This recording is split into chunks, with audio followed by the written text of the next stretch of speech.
तो नमस्कार है दोस्तों। इस वीडियो में हम लोग बात करने वाले हैं जेपीएससी 2016-17 का मेंस का पेपर जो है 6। एक मिनट। हाँ, तो मेंस का पेपर 6 है हमारा, ठीक। और इसमें जो है आपका general science, environmental and technology and development से जुड़ा पेपर है। पेपर आपका सभी पेपरों की तरह, अन्य पेपरों की तरह ये भी 200 मार्क्स का है, 200, और समय आपको 3 घंटे दिए जाते हैं। अब आइए देखते हैं कि किस टाइप के प्रश्न पूछे गए हैं। उससे पहले कुछ यहाँ पे इंस्ट्रक्शन यानी कि निर्देश दिए गए हैं। पहला निर्देश क्या है?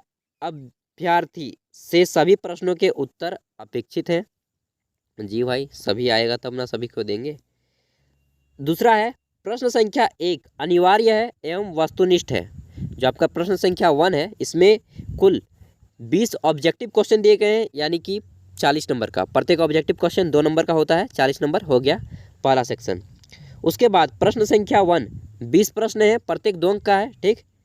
प्रश्न संख्या 2 से 6 विवरणात्मक है, मतलब कि आपको इसका आंसर 500 से 600 शब्दों में देना है। 500 से 600 शब्द मतलब कि 3 गो खड़ा पन्ना।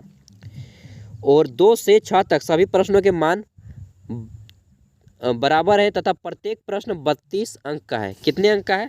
32 नंबर का है, मतलब कि 32 अंकों के कुल आपको 5 प्रश्नों के उत्तर देने हैं। लिख के 32 गो लिखना होगा, ठीक। और 32 वाले अंक को 5 लिखने होंगे और ऑब्जेक्टिव हैं। तो आइए देखते हैं किस टाइप के प्रश्न पूछे गए हैं। सबसे पहला हमारा है निम्नलिखित वस्तुनिष्ठ प्रश्नों में से सही उत्तर का चयन करना है। पहला है 20 हर्ट्ज, HZ मतलब होता है हर्ट्ज, 20 हर्ट्ज से कम आवृत्ति वाले ध्वनि को क्या कहते हैं? तो आपने बहुत ही इजी क्वेश्चन है, 9 क्लास का क्वेश्चन है।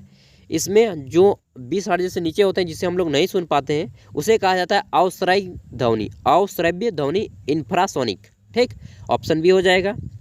नेक्स्ट आता है आप किसी वस्तु को जमीन से एक टेबल पर उठा कर रखते हैं। इस क्रिया में संपादित कार्य निर्भर नहीं करता है, किस पर निर्भर नहीं करता है?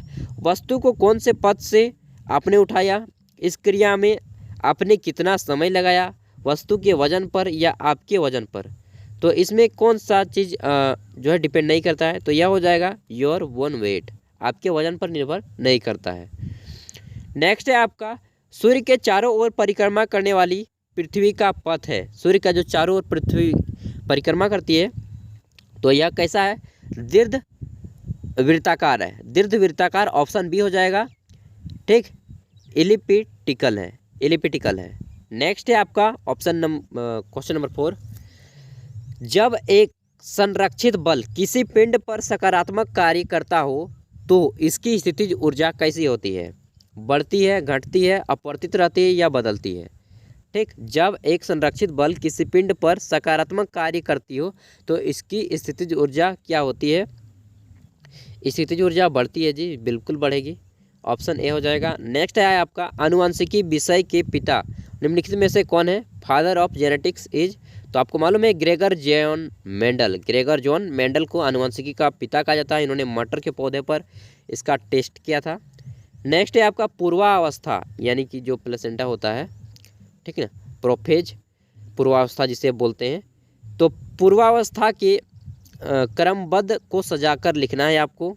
यहाँ पे देख लीजिए क्या होगा इसका आंसर, तो मुझे नहीं मालूम।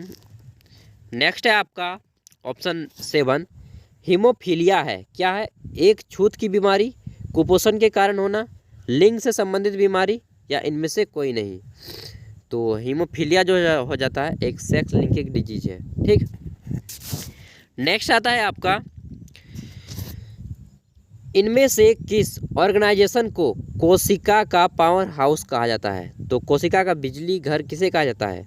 माइटोकॉन्ड्रिया को कहा जाता है जी कोशिका का बिजली घर, ठीक। और आत्महत्या की थैली किसे कहा जाता है? तो लाइसोसोम को कहा जाता है आत्महत्या की थैली। तो यहाँ पे रखिएगा माइटोकॉन्ड्रिया याद। नेक्स्ट है आपका पौधों के लिए पोषक तत्व है, कौन सा है? लोहा, मैग्नीज, जिंक, कॉपर, मोलिडेन, बोरॉन, या नाइट्रोजन, सुपर फॉस्फेट, पोटास, या कोबाल्ट, क्लोरीन और सोडियम। तो देखिए पौधों के लिए पोषक तत्व कौन सा है? कोबाल्ट है, क्लोरीन है और सोडियम है। या लोहा, मैग्नीशियम या जिंक।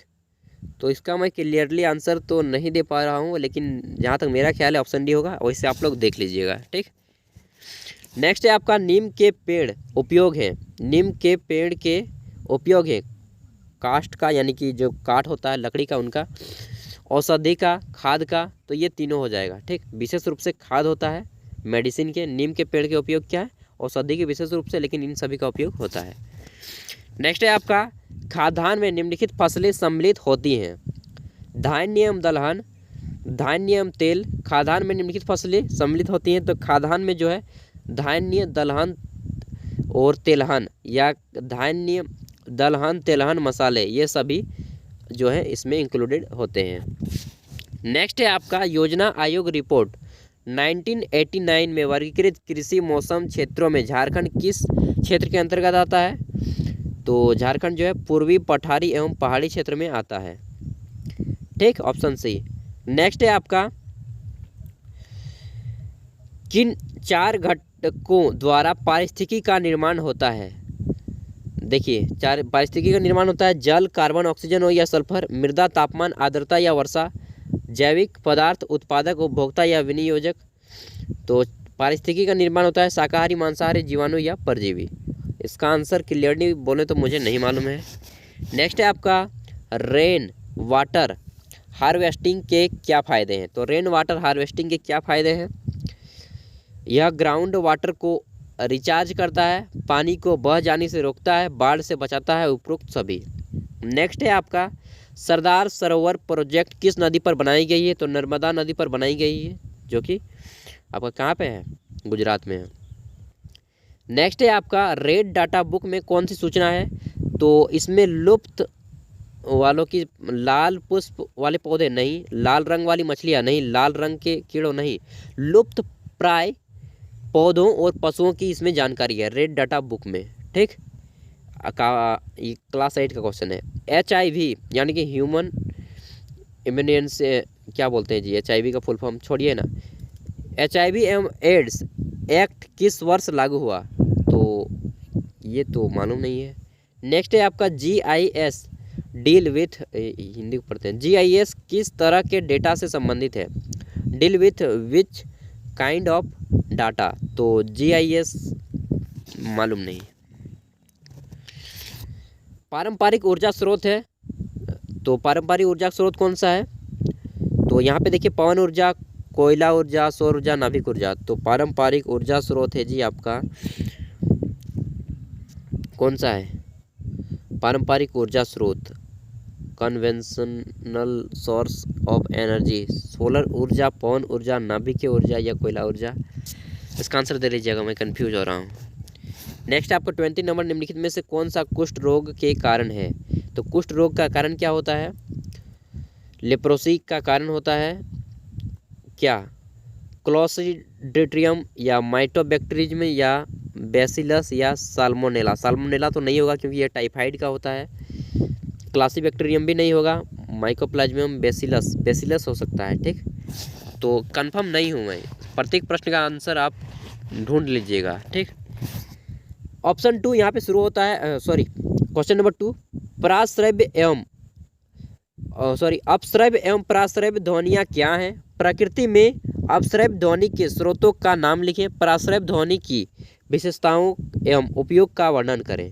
ठीक, नेक्स्ट है आपका, अगर आप इसे नहीं बना पाते हैं तो अथवा में दिया गया है, केपलर के ग्रह या गति के सिद्धांत का वर्णन करें। चंद्र ग्रहण एवं सूर्य ग्रहण के बीच प्रभेद बताएं। किस तरह केपलर के 3 गो नियम है, केपलर का नियम 1, केपलर का नियम 2। वैसे तो क्वेश्चन 1 2 का 1 ही इजी है। ऑप्शन 3 आ जाता है, लिंग संलग्न वंशागति से आप क्या समझते हैं? उदाहरण से समझाइए। या फिर ऑप्शन में दिया गया है अथवा में, पीयूष ग्रंथि के 4 प्रमुख हार्मोन्स के नाम लिखें, इनके कार्यों का व्याख्या करें। तो इनमें तो एक हार्मोन होता है HGS, ह्यूमन ग्रोथ हार्मोन, बाकी मुझे नहीं मालूम है।